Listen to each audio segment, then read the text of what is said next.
ರೀಸೆಂಟಾಗಿ ರಿಲೀಸ್ ಆದಂಥ ನಮ್ಮ ಲ್ಯಾಂಡ್ಲಾರ್ಡ್ ಮೂವಿ ಎಷ್ಟು ಕಲೆಕ್ಟ್ ಮಾಡೈತಿ ಇದನ್ನು ತಿಳ್ಕೊಳ್ಳೋ ಕ್ಯೂರಿಯಾಸಿಟಿ ನಿಮಗೂ ಇರ್ತೈತಿ.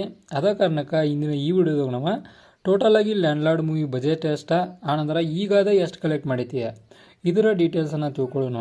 ಮೊದಲನೇ ದಿನ ನಮ್ಮ ಲ್ಯಾಂಡ್ಲಾರ್ಡ್ ಮೂವಿದು ಡೀಟೇಲ್ಸನ್ನು ತಿಳ್ಕೊಳ್ಳೋದಾದ್ರೆ 52 ಲಕ್ಷನ ಸಂಪಾದನೆ ಮಾಡ್ತೈತಿ. ಅದಾದ ನಂತರ 64 ಲಕ್ಷ ಅಂದ್ರೆ 23% ಇನ್ಕ್ರೀಸ್ ಆಗೈತಿ. ಆನಂತರ ಮೂರನೇ ದಿನ 9 ಅಂದ್ರೆ 90 ಲಕ್ಷ. ಆನಂತರ ನಾಲ್ಕನೇ ದಿನ 1,04,00,000.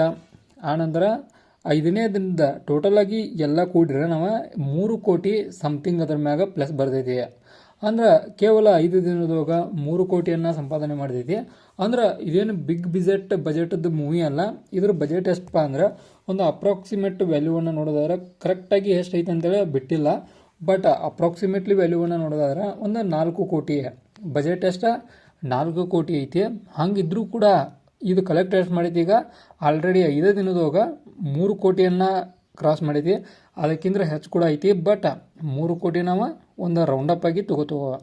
ಆನಂತರ ಇದೊಂದು ಮೂವಿ ಬಗ್ಗೆ ಸ್ವಲ್ಪ ಮಟ್ಟಿಗೆ ಮಾತಾಡ್ತಾನು. ಈಗ ರೀಸೆಂಟಾಗಿ ರಿಲೀಸ್ ಆದಂಥ ಅನೇಕ ಮೂವಿಗಳಿಗೆ ಕಂಪೇರ್ ಮಾಡಿ ನೋಡ್ರೆ ಲ್ಯಾಂಡ್ಲಾರ್ಡ್ ಮೂವಿ ಬೆಸ್ಟ್ ಆಗಿತ್ತು. ಅಂದ್ರೆ ಒಂದು ಸ್ಟೋರಿ ಗ್ರಿಪ್ ಆಗಲಿ, ಆನಂತರ ಅವ್ರದ್ದು ಪೊಟೆನ್ಷಿಯಲ್ ಆಗಲಿ, ನಮ್ಮ ರಚಿತಾ ರಾಮ್ ಅವ್ರ ಆ್ಯಕ್ಟಿಂಗ್ ಆಗಲಿ, ಆನಂತರ ದುನಿಯಾ ವಿಜಯ್ ಅವರ ಒಂದು ಇದಕ್ಕೇನು ಡೆಡಿಕೇಟ್ ಮಾಡಿದಾರಲ್ಲ ಅದಾಗಲಿ ಎಲ್ಲ ಕೂಡ ಅಲ್ಟಿಮೇಟ್ ಲೆವೆಲ್ ಒಳಗಿತ್ತು. ಆದ್ದರಿಂದನ ಈಗ ನಾವು 3 ಕೋಟಿ ಅಂದ್ರೆ ಕಡಿಮೆ ಅನಿಸ್ಬೋದು. ಅಂದ್ರೆ ನಾವು ಆ್ಯಸ್ ಕಂಪೇರ್ ಟು ಬೇರೆ ಬೇರೆ ಮೂವಿಗಳಿಗೆ ಆ್ಯಸ್ ಕಾಂತಾರ ಆಗಲಿ ಬೇರೆ ಬೇರೆ ಮೂವಿಗಳಿಗೆ ಕಂಪೇರ್ ಮಾಡಿದ್ರೆ 3 ಕೋಟಿ ಕಡಿಮೆ ಅನಿಸ್ಬೋದು.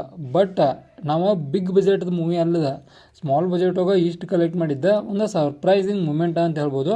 ಇನ್ನೂ ಕೂಡ ಕಲೆಕ್ಟ್ ಮಾಡ್ತೈತಿ. ಕಾರಣ ಈಗ ಕ್ರೇಜಾಗಿ ಆಯ್ತೈತರದ. ಅಂದ್ರೆ ಒಂದು ಮೂವಿ ಸ್ಟೋರಿ ಲೈನ್ ಗ್ರಿಪ್ ಇದ್ರೆ ಅದು ಫಸ್ಟ್ ದಿನ ಓಡೋದಿಲ್ಲ, ಸೆಕೆಂಡ್ ದಿನ ಓಡೋದಿಲ್ಲ, ಬಟ್ ಒಂದು ದಿನ ಓಡ್ತೈತಿ. ಆ ರೀತಿ ಒಳಗೆ ಒಂದು ಫೋಕಸ್ ಇರುವಂಥ ಮೂವಿ ಆಗೈತಿ.